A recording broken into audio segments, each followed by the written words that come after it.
ओम। प्यारे बहन भाइयों, सत्यार्थ प्रकाश चैनल में आपका स्वागत है। आप यदि संसार की सत्यता समझना चाहते हैं तो इस सत्यार्थ प्रकाश चैनल को सब्सक्राइब कर लीजिए और हमारे द्वारा डाली गई वीडियो सभी आप तक पहुंच सकें, उनके लिए आप बेल आइकन की घंटी को दबा दीजिए। और आप चाहते हैं कि हमारे द्वारा जो वीडियो डाली गई है उसमें कोई आपको आपत्ति है, विपत्ति है या कुछ अच्छा लगा है तो अपनी टिप्पणी कीजिए उसमें, जिससे आपकी टिप्पणी का हम जवाब दे सके। जो भी आप कोई जानना सुनना चाहते हैं तो कृपया आप टिप्पणी कर दीजिए और वो आपकी बात का, आपके प्रश्न का उत्तर हम देंगे। तो आज जो हमारी वीडियो है इसका टाइटल है कि परमात्मा का दर्शन कैसे हो। देखो, ये आपको विचित्र लग सकता है कि परमात्मा का दर्शन कैसे हो, लेकिन परमात्मा का दर्शन ऐसे ही किया जा सकता है जैसे आप किसी दूसरे का दर्शन करते हैं या दूसरी चीजों का दर्शन करते हैं। अब प्रश्न ये उठता कि वो ऐसे कैसे हो सकता है। तो इसके लिए साथियों, ये विषय बहुत गहन है, इतनी जल्दी समझ में नहीं आ सकता और हर एक की समझ में नहीं आ सकता। क्यों? एक बात होती है बहकाना और एक होता है समझाना। बहकाया किसी को भी जा सकता है, समझाया हर एक को नहीं जा सकता। समझाया उस व्यक्ति को जा सकता है जिसके पास में समझ हो। तो आप यदि वाकई में ये इस विषय को समझना चाहते हैं तो एक तो धैर्य रख के, वीडियो थोड़ी लंबी होगी, क्योंकि जब तक पूरी बात समझाई नहीं जाएगी वीडियो समाप्त नहीं हो सकती। यदि वीडियो पहले समाप्त कर दी जाती है तो आपको वो लाभ नहीं मिल पाएगा, आप समझ नहीं पाएंगे। हाँ, यदि ध्यानपूर्वक आप इस वीडियो को सुनते हैं तो ये निश्चित है कि आप जब ये वीडियो सुन चुके होंगे तो आपको परमात्मा का दर्शन हो जाएगा। अब थोड़ा हो सकता है कि आपको क्लिष्टता हो, लेकिन एक बार में आपकी समझ में ना आए तो आप बार बार वीडियो को सुनिए और जो विषय आपके समझ में नहीं आएंगे वो आपकी समझ में आ जाएंगे। अब सबसे पहले जो परमात्मा के बारे में हम बात करते हैं, 4 प्रकार की बात होती है। सिद्धांत क्या है संसार के अंदर? सिद्धांत यह है कि परमात्मा, आत्मा और प्रकृति, ये 3 चीज अनादि है। और आज का हमारा जो विषय है वह परमात्मा है। और परमात्मा का दर्शन कौन करना चाहता है? आत्मा करना चाहता है। तो वो कैसे हो सकता है उसकी हम आज पूरी रूपरेखा आपको बताएंगे। और एक बात आपको और भी हम बता देते हैं कि ये गहन ज्ञान केवल आर्य समाज के पास है, यानी वेद के पास है, यानी महर्षि दांत के पास है। जो महर्षि दांत का त्रैतवाद है, क्या, क्यों, कैसे, ये और किसी के पास नहीं है।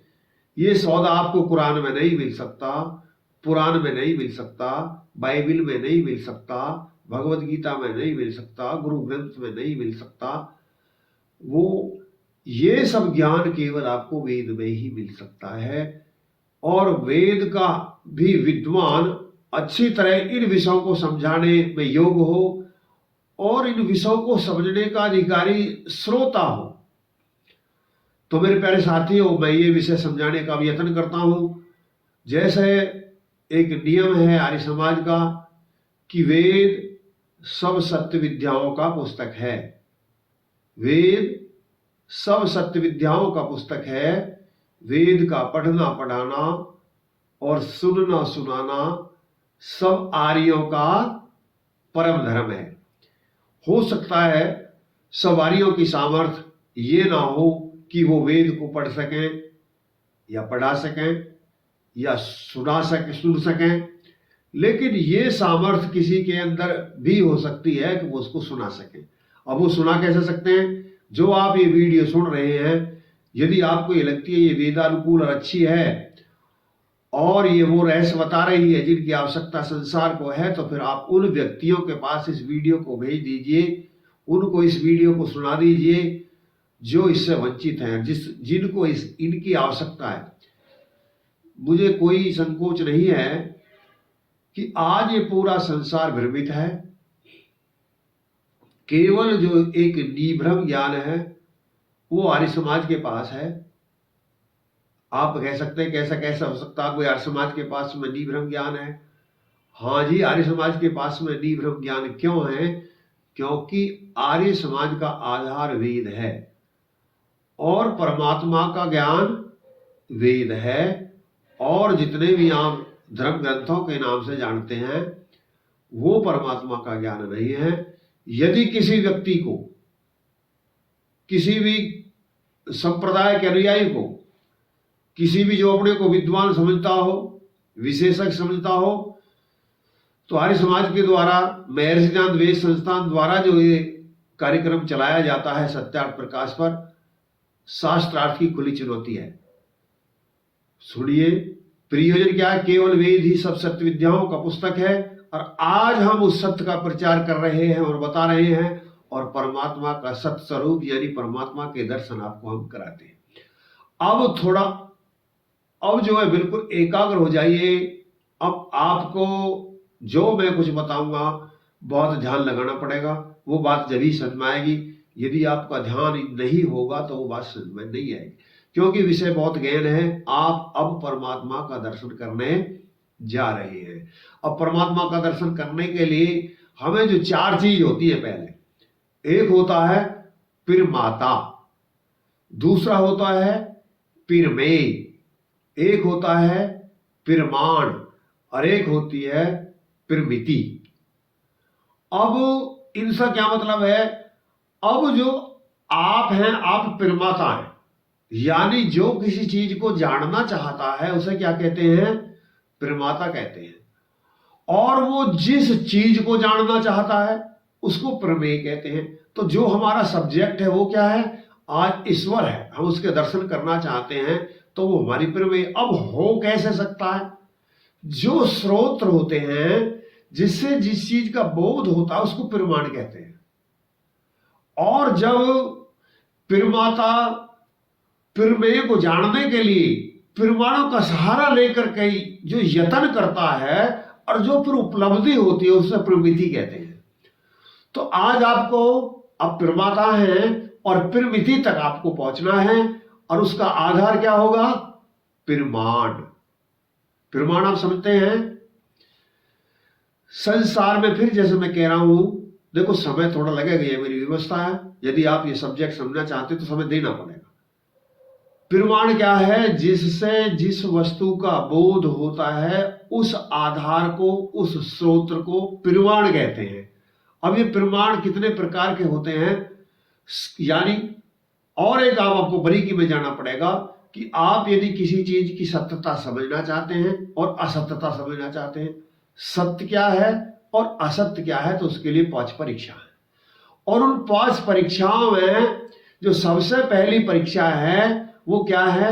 अब ईश्वर के गुण, कर्म, स्वभाव और वेदानुकूल जो बात है, फिर गौर देकर सुने, जो चीज ईश्वर के गुण, कर्म, स्वभाव और वेदा अनुकूल है वह बात सत्य है, और जो ईश्वर की गुण, कर्म, स्वभाव के अनुकूल नहीं है या वेदों के अनुकूल नहीं है वो बात सत्य नहीं है। ये एक परीक्षा है। अब आपको इस पे आपत्ति हो सकती है कि हम तो वेद को प्रमाण नहीं मानते। मैं पहले कह चुका हूं, जो वेद को प्रमाण नहीं मानते तो उनके लिए शास्त्रार्थ का खुला चैलेंज है। अब हम ज्यादा 5 परीक्षा पर चर्चा नहीं कर पाएंगे, ना विशेष विस्तार कर पाएंगे। अब जो हमारी 5वीं परीक्षा वो प्रमाण है। हमें सिद्ध क्या करना है? परमात्मा सिद्ध करना है, और हमारा बेस है आधार वेद। अब उसके आधार पर वो सत्य है। क्या है कि पहला प्रमाण क्या है? प्रत्यक्ष।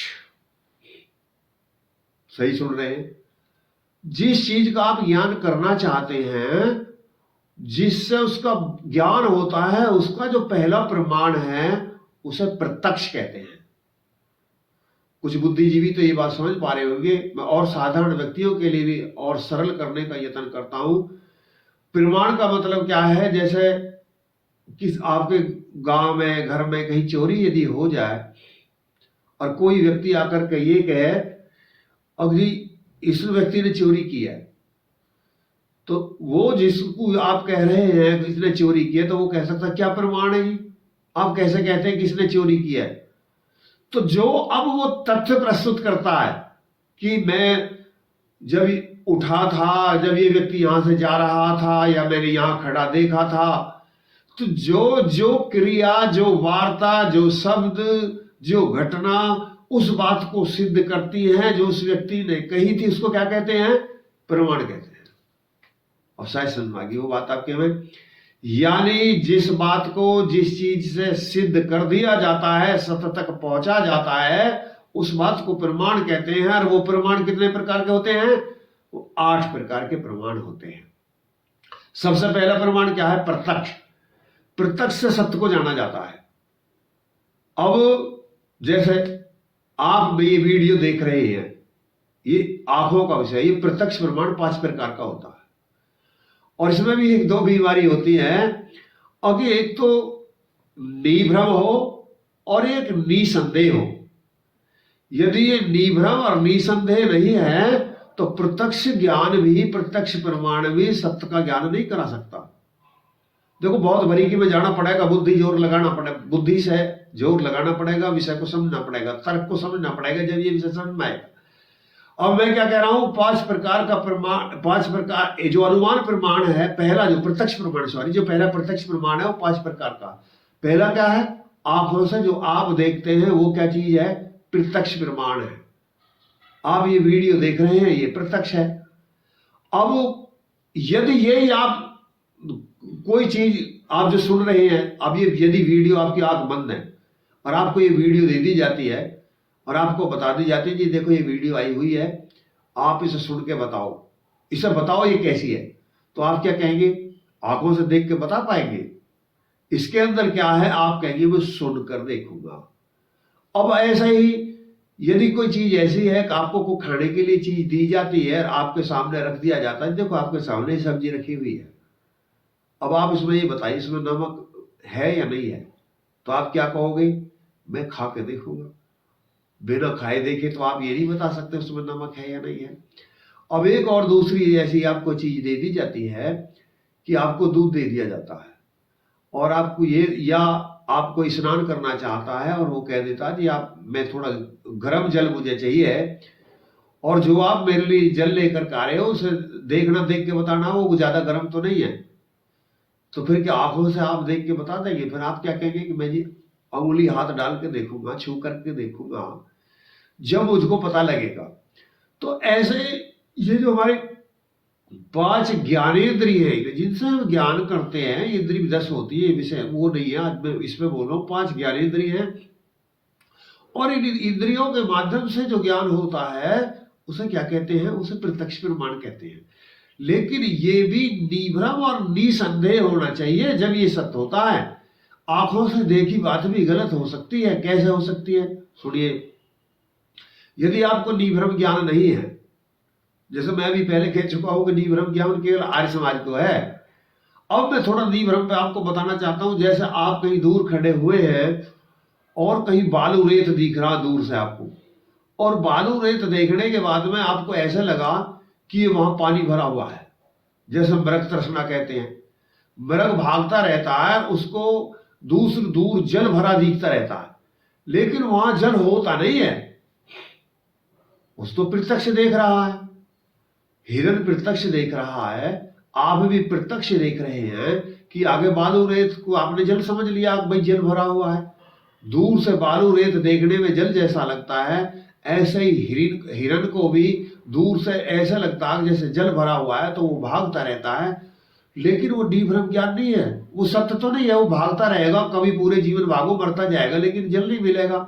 ऐसी आप कितने ही बालू रेत में चलते रहो, जल तो दे मिल नहीं पाओगे। तो वो आपका प्रत्यक्ष ज्ञान तो है, आंखों से तो देखा अपने आप को, मैंने आंखों से देखा, लेकिन वो निभ्रम ज्ञान नहीं है, वो भ्रमित ज्ञान है, भ्रमित है।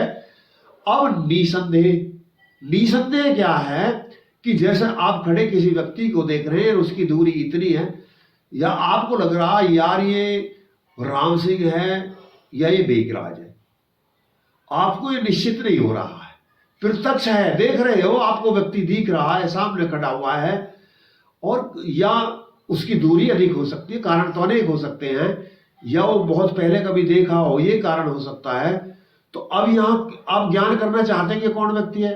अब प्रत्यक्ष तो है, सामने दिख रहा है, लेकिन देखते हुए भी आप ये नहीं जान पाए, सिद्ध नहीं कर पाए कि ये बेगराज है या कोई दूसरा व्यक्ति है। जहां निरंतर संदेह बना रहता है वहां पर संदेहात्मक ज्ञान उसको कहते हैं। लेकिन प्रत्यक्ष सही ज्ञान कब होता है कि ना तो भ्रम हो, ना मृग तृष्णा जैसी भ्रमित ना हो। जैसे आज पूरे संसार को भ्रमित ज्ञान ईश्वर के बारे में है, ऐसे ही निसंदेह और किसी को निसंदेह पता नहीं परमात्मा है या नहीं है। तो जिनको भ्रमित ज्ञान है उनके भ्रम तोड़ने के लिए, जिनको संदेह है उनके संदेह तोड़ने के लिए हम ये वीडियो बना रहे हैं। प्रत्यक्ष प्रमाण 5 प्रकार का जैसे हमें पता, लेकिन इससे परमात्मा का साक्षात्कार नहीं होता। आप कहेंगे इससे क्यों नहीं होता? आप थोड़ी देर के लिए सोचिए। ज्ञान के लिए और प्रमाणों की भी आवश्यकता होती, जब भी 8 प्रमाण माने गए हैं, नहीं तो एक प्रत्यक्ष ही मान लिया जाता। आप कहोगे प्रत्यक्ष से सिद्ध हो जाता, तो सुनिए, आपकी आंखों में यदि सुरमा डला हुआ हो तो क्या आप देख लोगे? या कोई बहुत ज्यादा दूर हो चीज, जैसे अब अमेरिका आपने नहीं देखी है, तो क्या आप ये कह सकते हो कि मैंने जो चीज नहीं देखी है वो नहीं है? तो ये आंखों का तो विषय नहीं है। अब तो आंखों से नहीं दिख रहा आपको यहाँ बैठे, या आपकी दीवार के पार कोई ऐसी चीज हो सकती है। आप ये तो कह नहीं सकते कि दीवार के पार मुझे कुछ नहीं दिख रहा, तो दीवार के पार कुछ है नहीं, दीवार के पार कुछ है। तो ये जो प्रमाण है, प्रत्यक्ष प्रमाण पूरा ज्ञान नहीं करा सकता है। तो जो आज हमारा विषय है वो प्रत्यक्ष प्रमाण से सिद्ध नहीं होता है। अब जो वो प्रत्यक्ष प्रमाण से नहीं होता तो फिर किससे होता है? परमात्मा की सिद्धि अनुमान प्रमाण से होती है। जैसे अभी हमने बताया 8 प्रमाण है, एक प्रत्यक्ष है, एक अनुमान है, एक उपमान है, एक शब्द है, एक एथव्या है, एक अर्थपत्ति है, एक संभव है, एक अभाव है। ये 8 प्रमाणों से हम किसी चीज का बोध करते हैं। यानी हमें न्याय दर्शन की शरण में जाना पड़ता है जब हम इन विषयों को समझ पाते हैं। और यह सत्यार्थ प्रकाश की शरण में आप जाकर के इन विषयों को समझ सकते हैं। ये सब विषय सत्यार्थ प्रकाश के 3रे समोल्लास में दिए हुए हैं, आप वहां से समझ सकते हैं। अब जो हम दूसरा परमात्मा का जो सिद्धि करने के लिए ये प्रमाण, प्रत्यक्ष प्रमाण हमारी सिद्धि को नहीं कर पाया। जो हमारी प्रमेय थी, जिसे हम जानना चाहते थे, दर्शन परमात्मा का करना चाहते थे, काफी यत्न कर लिया, किसी भी इंद्रिय से हम उसको सिद्ध नहीं कर पाए। अब हमें दूसरे सिद्धांत या दूसरे प्रमाण की शरण में जाना पड़ता है। और वो जो दूसरा सिद्धांत या प्रमाण है जिसकी शरण में हम अब जाने के लिए विवश हैं, क्योंकि पहला प्रमाण हमारी बात को सिद्ध नहीं कर पाया। अब ना तो हमको निर्भ्रम कर पाया, ना निसंदेह कर पाया। अब हम दूसरे प्रमाण पर जाते हैं, उसका नाम क्या है? अनुमान प्रमाण। हाँ, सही समझ रहे हो आप। अनुमान प्रमाण भी 3 प्रकार का होता है। आप साधारण में अनुमान प्रमाण का मतलब शायद से लगाते हैं कि शायद है या नहीं है। लेकिन यदि आप ऐसा अर्थ अनुमान प्रमाण का करते हैं तो आप अनर्थ करते हैं। ये अर्थ नहीं है। अर्थ क्या है? सुन लीजिए। जो प्रत्यक्ष है, प्रत्यक्ष से ही अनुमान प्रमाण पैदा होता है। जैसे भी मैंने कहा कि प्रत्यक्ष प्रमाण हमारी सिद्धि नहीं कर पाया, नहीं, सिद्धि हम जहां तक जाना चाहते थे वहां उसका दूसरा रूप बदल गया, लेकिन है प्रत्यक्ष ही। प्रत्यक्ष से ही अनुमान प्रमाण की उत्पत्ति होती है, इसलिए अनुमान प्रमाण सत्य होता है। और उसमें कहां संदेह होता है, कहां वो निसंदेह होता है, कहां भ्रम होता है, कहां निभ्रम होता है, ये भी मैं व्याख्या करूंगा। अब परमात्मा का जो अनुमान प्रमाण है, जिससे परमात्मा का दर्शन अब आप कर पाओगे, मैं कोशिश कर रहा हूं, मैं परमात्मा से प्रार्थना कर रहा हूं कि मैं इस जटिल विद्या को, इस गहन ज्ञान को आपके मस्तिष्क तक, आपकी बुद्धि तक पहुंचा पाऊं। जो मैंने समझ लिया मैं उस आपको कैसे समझ पाऊं, मैं पूरा यत्न कर रहा हूं। आप भी पूरा यत्न कीजिए इस विषय को समझने के लिए। अब वो विषय है जिससे इस विषय की गुत्थी सुलझाई जाएगी। और वो क्या विषय है? वो अनुमान प्रमाण है। अब अनुमान प्रमाण 3 प्रकार का। एक क्या है? पूर्वत। यानी पूर्वत का मतलब क्या है? आप साधारण भाषा में समझाने का यत्न करूं, आप मुझे जिस अच्छी तरह समझ सकें। यानी पूर्वत का मतलब है जो होने वाला है। आई कुछ बात में आगे आएगी। एक पूर्वत है, एक शेषवत है, एक सामान्तो दष्टम। ये तीन प्रकार का अनुमान प्रमाण होता है। पहला प्रमाण क्या है? जो पूर्वत है यानी जो होने वाला है, उसे क्या कहते हैं? पूर्वत प्रमाण। लेकिन यह प्रमाण निसंदेह नहीं होता है, संदेहात्मक होता है। मैं इसकी व्याख्या करूंगा। और जो दूसरा है जो हो चुका है, इसको शेषवत कहते हैं। ये बिल्कुल निभ्रम और निसंदेह होता है, इसमें कोई भ्रम नहीं है, कोई संदेह नहीं है। यही अनुमान प्रमाण का ये शेषवत भाग या शेषवत जो तीन प्रकार है, जो दूसरी प्रकार का जो है शेषवत, यही परमात्मा की सिद्धि करेगा। और जो तीसरा है वो सामान्त दृष्टम है। सामान्त दृष्टम जो है वो तीसरी प्रकार का है, यानी जो हो रहा है। फिर सुनिए, मैंने आपकी सरल करने के लिए तीन भागों में विभक्त किया। पहला तो वो जो एक साहित्यिक शब्द है कि क्या वो पूर्वत, शेषवत, सामान्त दृष्टम। और तीसरा क्या है? जो हो सकता है, जो हो चुका है और जो हो रहा है। अब मैं इन तीनों की व्याख्या करता हूं। जो हो सकता है यानी जो पहले पूर्वत, जो अनुमान प्रमाण तीन प्रकार का है, मैं उस पूर्वत पे जाता हूं और उसकी व्याख्या करता हूं कि क्या जो हो सकता है, क्या हो सकता है। जैसे आपने देखा जब बादल होते हैं तो बारिश होती है, और आज भी बादल हो रहे हैं, माना कि आज बादल हो रहे हैं, तो क्या है?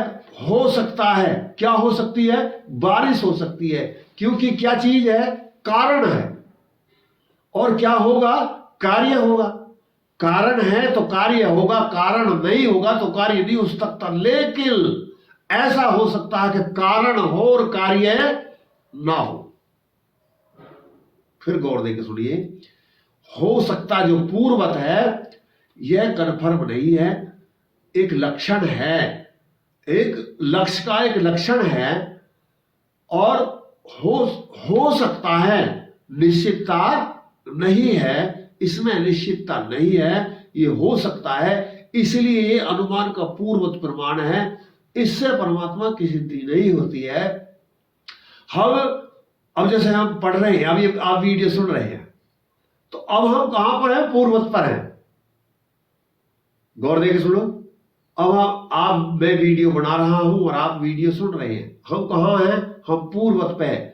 संभावना है, होगा क्या? हमें परमात्मा का दर्शन हो सकता है। और ऐसा भी हो सकता है कि आपकी बुद्धि विषय को ना पकड़ पाए और आप उस ज्ञान से वंचित रह जाए। तो ये निश्चित नहीं है, ये निश्चित नहीं है। लेकिन इससे संभावना, क्योंकि अब कारण पर आप हो तो कार्य की तरफ आप बढ़ रहे हो। जब कारण पर हो, कार्य की तरफ आप बढ़ रहे हो, तो ये विषय आपकी समझ में आने की संभावना है।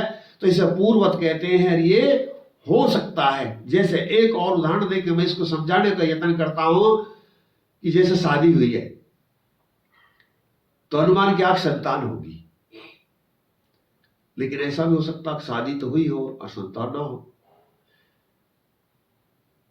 और ऐसा कभी नहीं हो सकता कि मिलन ना हुआ हो। एक अवस्था होती है, वो जो सृष्टि अमैथुनी सृष्टि जब होती है वहां तो ऐसी अवस्था आती है। लेकिन जो क्रम है, जो सृष्टि का नियम है, जब मैथुनी सृष्टि है उसमें एक नियम है, एक सिद्धांत है कि जब तक नरमादा का मिलन नहीं होगा तो संतान की उत्पत्ति नहीं होगी। ऐसा हो सकता है कि नरमादा का मिलन हो और संतान की उत्पत्ति ना हो, लेकिन ऐसा नहीं हो सकता कि संतान की उत्पत्ति हुई हो और नरमादा का मिलन ना हुआ हो। तो ये जो पहला है वो क्या हुआ? हो सकता है, यानी नरमादा का मिलन है, संभावना है संतान पैदा होगी। और दूसरा क्या है? शेषवत।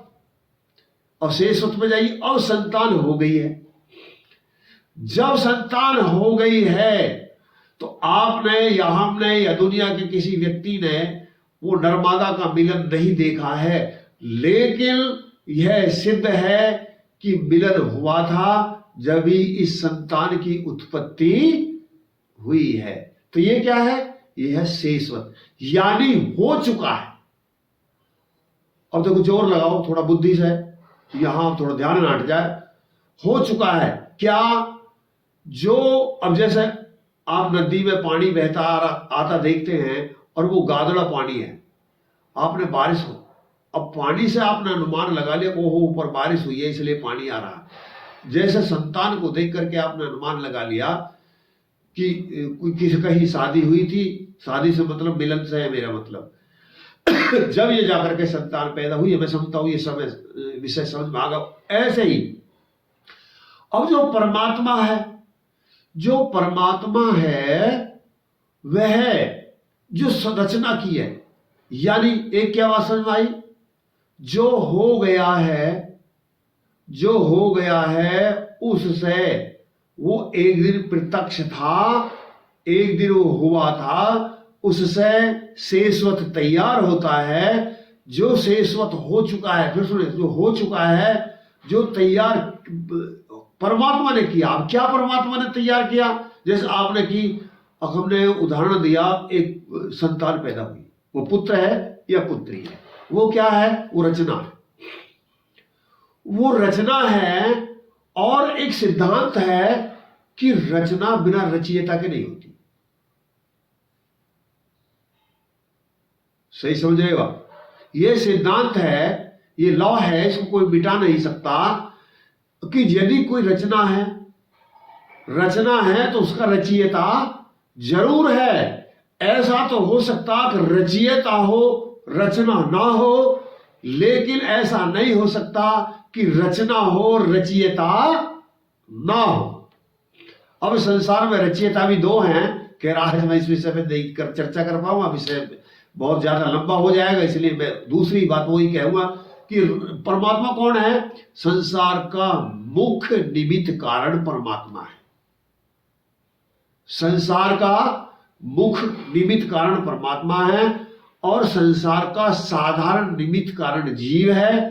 अब हम आज यहां हम सिद्धि परमात्मा की कर रहे हैं, तो परमात्मा जो संसार का मुख्य निमित्त कारण है, वह परमात्मा जो आपने अभी थोड़ी देर पहले सिद्ध किया था कि एक बच्चा है और वो एक घटना से हुआ है, वो एक पहले हो चुका है, जो वो बच्चा है, जो वह बच्चा है, जो उसकी रचना है, उसका रचयिता कौन है?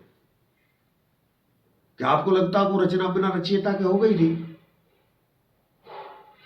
जब वो मां के गर्भ के अंदर रचा जा रहा था, वहां कोई कैंची नहीं जा सकती थी, कोई सुई नहीं जा सकती थी, कोई देख नहीं सकता था, बिल्कुल अंधकूप था, माता को पता नहीं था, पिता को पता नहीं था, और आपने ये सिद्धांत मान लिया है कि रचना बिना रचयिता के होती नहीं। तो जो वहां पर रचना कर रहा है, यानी जिसको जीव रचना नहीं कर सकता, जीव की सामर्थ्य के बाहर है, पृथ्वी की रचना जीव नहीं कर सकता, सोने की रचना जीव नहीं कर सकता, सेब की रचना जीव नहीं कर सकता, आदमी के शरीर की रचना जीव नहीं कर सकता, जितने भी गधा घोड़े कुत्ते बिल्ली वनस्पति इनकी रचना जीव नहीं कर सकता। तो इनका जो रचयिता है, जिस शक्ति को आप कोई आपने सिद्धांत तो मान लिया कि बिना रचना के रचयिता, बिना रचयिता की रचना होती नहीं। अब जब ये सिद्ध हो गया बिना रचयिता की रचना होती नहीं, अब हम रचना देख रहे हैं, तो रचना से रचयिता सिद्ध हो रहा है। जब ये पृथ्वी एक रचना है, एक सूर्य एक रचना है, ये मनुष्य का शरीर एक रचना है, ये जल एक रचना है, ये फल एक रचना है, अनाज एक रचना है, सब्जी एक रचना है। सब्जी से मतलब आलू गोली, बड़ी हुई सब्जी से मतलब नहीं। ये जब सब रचना है तो इनका रचयिता कोई है, ये सिद्ध होता है। अब इनका रचयिता कोई जीव नहीं है। जब इनका रचयिता कोई जीव नहीं है तो इनका रचयिता कौन है? जो ऐसी अदृश्य शक्ति है जिसको आंखों से नहीं देखा जा सकता, वो अदृश्य शक्ति जो इन रचनाओं का रचयिता है, उसे परमात्मा कहते हैं। अब रचना से रचयिता का बोध हो जाता है। आप कहोगे हो सकता है भी कुछ समझ में ना ही हो, जो बहुत बुद्धि स्तर जिनका थोड़ा ऊंचा होगा वो तो समझ गए होंगे, लेकिन और मैं फिर यत्न करता हूं ये जहां आप जो नहीं समझ पाए हो कि रचना रचयिता का बोध कैसा होगा। जैसे एक सुनार है और आपने एक आभूषण बना देखा कि आभूषण बना हुआ आपकी अंगूठी हो सकती है, गले का कोई हार हो सकता है। अब ये आपने रचना देख ली, ये क्या है? बड़ी हुई रचना है। अब आप इस रचना को देख करके ये कह सकते हो कि ये किसी सुनार ने बनाई थी। आपने बनाने वाला नहीं देखा, लेकिन क्या देखा हुआ? बना हुआ देखा है। बना, फिर मैं वही जा रहा हूं, शेषवत प्रमाण पे जाना पड़ेगा, उसी से जुड़ के रहना पड़ेगा। आपने बना हुआ देखा कि हार बना हुआ देखा है, बनाता नहीं देखा है, लेकिन आप 100% कह देंगे, 100% कह देंगे कि इसका बनाने वाला सुनार था। जैसे आपने एक बैरिंग देखा, लोहे का बना हुआ बैरिंग देखते हैं, आपने लोहा का बना बैरिंग देखा, बना हुआ देखा, हो चुका देखा है, आप हो चुका देखा है। अब बैरिंग को देखकर आप ये बिल्कुल 100% कह देंगे कि देखो जी ये किसी व्यक्ति ने बनाया था। और वो साधन अलग है, वो विषय ज्यादा जटिल हो जाएगा कि साधन क्या क्या लगे थे, वो अनेक प्रमाण कारण अनेक आ जाएंगे। अब हम केवल यही पर रह सकते हैं कि वो किसी ने बनाया था, और जो बनाने वाली वो चेतन शक्ति थी, वो जीव था, और उसे क्या कहते हैं? लोहार के नाम से जानते हैं। ऐसे आप किसी मकान को बने देखते हो, मकान बन चुका है, अब बन नहीं रहा। देखो पहले हम क्या कह रहे थे? बनेगा। आपने जैसे एक आप किसी के घर में आकर के देखते हैं कि राजमिस्त्री आए हुए हैं जो मकान को बनाते हैं। जब राजमिस्त्री आए हुए हैं तो अनुमान है कि मकान बनेगा, लेकिन निश्चित नहीं है, क्योंकि संभावना, बनेगा, बना नहीं है, बनेगा अनिश्चित है, लेकिन कारण है, बन सकता है। ईट भी पड़ी है, रोड़ा पड़ी है, सरिया पड़ी है, सब कुछ पड़ा, राज भी खड़ा, तो ये मकान बनेगा। और एक आपने बड़े बनाए मकान को देख लिया, अब आपने बनाने वाला नहीं देखा था, बनाने वाला आपने नहीं देखा था, बना मकान आपने देखा था। जो बनाने वाला था उसका पता बड़े हुए मकान ने बता दिया था। आई कुछ बात समझ? अरे जैसे बड़े हुए मकान से देख करके बनाने वाले का पता लग गया, बड़े हुए लोहे की किसी चीज को, बैरिंग को देख करके उसके बनाने वाले का पता लग गया। जैसे आप गाड़ी देखते हैं, हवाई जहाज को देखते हैं, मोटरसाइकिल को देखते हैं, कार को देखते हैं, ये क्या बड़ी हुई चीज है। अब ये कोई आपने इनके बनाने वाला भले ही ना देखा हो, लेकिन आप ये दावे से कह देंगे कि इनके बनाने वाला था, बिगड़ बनाए ये नहीं बने। तो जब ये गाड़ी बिगड़ बनाए नहीं बन सकती, एक मोटरसाइकिल बिना बनाए नहीं बन सकती, एक मकान बिना बनाए नहीं बन सकता, तो क्या मनुष्य का शरीर बिना बनाए बन सकता है? क्या ये पृथ्वी बिना बनाए बन सकती है? क्या जल बिना बनाए बन सकता है? क्या ये वायु बिना बनाए बन सकती है? ये बिना बनाए नहीं बन सकती, क्योंकि सिद्धांत आप मान चुके हो कि जो रचना होती है उसका रचयिता जरूर होता है, और ये रचना है और इसका रचयिता परमात्मा है। अब एक जो और तीसरा अनुमान प्रमाण का जो हिस्सा है, सामान्तो दृष्टम, इसे भी समझिए। ये क्या है? मैंने पहले बताया था, एक हो सकता है यानी होगा, एक हो चुका है और एक हो रहा है। ये भी परमात्मा को सिद्ध करेगा। देखो जो तीसरा है, हो रहा है। क्या हो रहा है? सुनिए, अब जैसे गाड़ी चल रही है, आप देख रहे हैं, अब आप गाड़ी चलती देख रहे हैं, कोई आप गाड़ी रोड पे जा रही हो तो आपको ये विदित हो जाएगा कि भाई गाड़ी में कोई ड्राइवर है। वो बात अलग है कि आप कहेंगे कल को ऐसी गाड़ी आएगी, कंप्यूटर चलाने लगेगा, लेकिन उस कंप्यूटर को भी कोई चलाएगा, कंप्यूटर भी अपने आप नहीं चलाएगा। यानी यदि कोई क्रिया हो रही है तो उसका कर्ता जरूर होता, कोई क्रिया है तो उसका कर्ता जरूर होता है। अब एक दूसरा सिद्धांत आया, रचना है तो रचयिता जरूर होता है, और क्रिया है तो उसका कर्ता जरूर होता है। अब ये जो तीसरा प्रमाण सिद्ध कर रहा क्या है? क्रिया हो रही है। एक हमने पहले क्या बताई? जो हो सकता है यानी जो होगा। एक दूसरी क्या बताई? जो हो गया। एक हम तीसरा क्या बताए? जो हो रहा है। जो अनुमान प्रमाण का तीसरा हिस्सा है, जो हो रहा है, वो क्या है कि क्रिया हो रही है, और जब क्रिया हो रही है तो जो उसका कर्ता जरूर है। अब जैसे क्रिया क्या हो रही है कि हवाई जहाज चल रहा है। तो आपको पता है हवाई जहाज चल रहा है तो इसमें ड्राइवर पायलट जरूर है। ऐसा नहीं हो सकता यान तो आप कहते हैं कि रॉकेट चल सकता है, लेकिन उसको भी कोई चला रहा है। रॉकेट यदि चल रहा है तो उसको भी कोई बैठा कंप्यूटर पर चला रहा है, अपने आप नहीं चल रहा है। आप कोई भ्रम ना हो जाए, मैं इसलिए इस बात पर विशेष बल दे रहा हूं। गाड़ी चल रही है आज की तारीख में तो उसे कोई चला रहा है, बुग्गी चल रही है तो उसे कोई चला रहा है। अब जब कोई चला रहा है और बिना चलाने वाले के चल नहीं सकती, यानी बिना कर्ता के क्रिया नहीं हो सकती। अब देखो तीसरा रहस्य समझ में आएगा। अब इधर उधर मत हो जाना। जब बिना कर्ता के क्रिया नहीं हो सकती तो पृथ्वी क्रिया कर रही है या नहीं कर रही है? कर रही है। सूर्य क्रिया कर रहा है या नहीं कर रहा है? वायु क्रिया कर रही है या नहीं कर रही है? जब सूर्य क्रिया कर रहा है, सूर्य अपनी कक्षा में घूम रहा है, वह पृथ्वी क्रिया कर रही है, अपनी कक्षा में घूम रही है। एक दिन में एक बार घूम जाती है, 24 घंटे में एक पूरा चक्कर अपनी कीली पे लगा लेती है और 365 दिन में पूरा सूर्य के चारों तरफ चक्कर लगा लेती है। जब यह क्रिया हो रही है, अब इनका कर्ता कौन है? फिर जोर लगाओ। जब यह क्रिया हो रही है क्रिया, तो इनका कर्ता कौन है? इनका कर्ता है परमात्मा। यानी दो जो संसार के अंदर है, एक आत्मा और एक परमात्मा। तो आत्मा के सामर्थ्य के ये चीज बाहर है। परमात्मा पृथ्वी को नहीं चला सकता, परमात्मा पृथ्वी सूर्य को नहीं चला सकता, आत्मा जो वायु को नहीं चला सकता, परमात्मा वायु को चलाता है, परमात्मा पृथ्वी को चलाता है, परमात्मा सूर्य को चलाता है, परमात्मा सब ग्रहों को चलाता है। तो जो शक्ति सब ग्रहों को चलाती है, जो इस क्रिया का करता है, उसको क्या कहते हैं?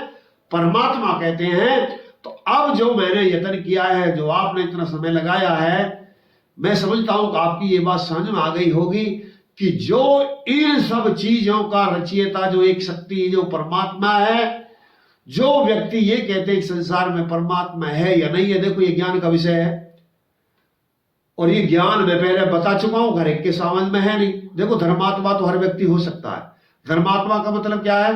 अब कोई भी बुरा कर्म आप करना बंद कर दीजिए, आप धर्मात्मा बन जाएंगे। लेकिन विद्वान हर व्यक्ति नहीं हो सकता। विद्वान के लिए बहुत यत्न करना पड़ता है, उसे विद्या और बुद्धि की आवश्यकता होती है। तो आप लेकिन जो विद्वान जो विषय आपकी समझ में नहीं आते हैं, तो यदि आप विद्वानों के सानिध्य में रहते हैं तो आप विषय को समझ सकते हैं। बार बार जब आप इन विषयों को समझेंगे और यदि कहीं पर आपका ये विषय समझ में नहीं आ रहा है तो आप वो विषय उस पर कर सकते हैं। आप अपनी कमेंट लिख सकते हैं कि आर्य जी हमारा ये विषय यहाँ पर समझ में नहीं आया। और जैसे मैं पूर्व बता चुका हूँ और ये सत्य ज्ञान केवल आर्य समाज के पास में है, ये ज्ञान केवल सत्यार्थ प्रकाश के पास में है और ये आर्य समाज के विद्वान के पास में है। इस अन्यंत्र आपको ये सत्य ज्ञान दूसरी जगह नहीं मिल सकता। और परमात्मा इस संसार को सद्बुद्धि दे, क्योंकि सब संसार परमात्मा का बनाया हुआ है। सभी मनुष्य परमात्मा के बनाए हुए हैं। परमात्मा ने कोई हिंदू नहीं बनाया, कोई मुसलमान नहीं बनाया, कोई सिख नहीं बनाया, कोई ईसाई नहीं बनाया, कोई जाट नहीं बनाया, कोई नाई नहीं बनाया। परमात्मा ने मनुष्य बनाए हैं, स्त्री बनाए, नर बनाए हैं, मादा बनाए हैं, घोड़े बनाए हैं, कुत्ते बनाए हैं, बिल्ली बनाए हैं, गधा बनाए हैं, घोड़े बनाए हैं। ये परमात्मा की रचना है। तो इन सब बातों को यदि आप सही तरीका से समझना चाहते हैं तो आपके पास में केवल एक प्लेटफॉर्म है, वो आर्य समाज है। और मैं एक बात कह करके अपनी वाणी को विराम दूंगा।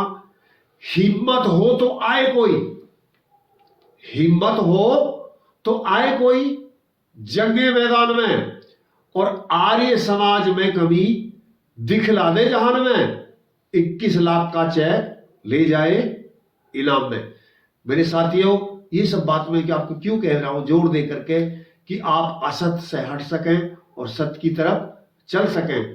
परमात्मा करे कि जो हम जिस प्रयोजन के लिए इस वीडियो में बैठे थे, जो हमारा प्रमेय था, हम प्रमाता थे, हम प्रमिति तक जानना चाहते थे, पहुंचना चाहते थे प्रमाण के माध्यम से, तो मुझे लगता है कि मैंने जो यत्न किया है, जो पुरुषार्थ किया है, वो उसमें आपका लाभ जरूर हुआ होगा।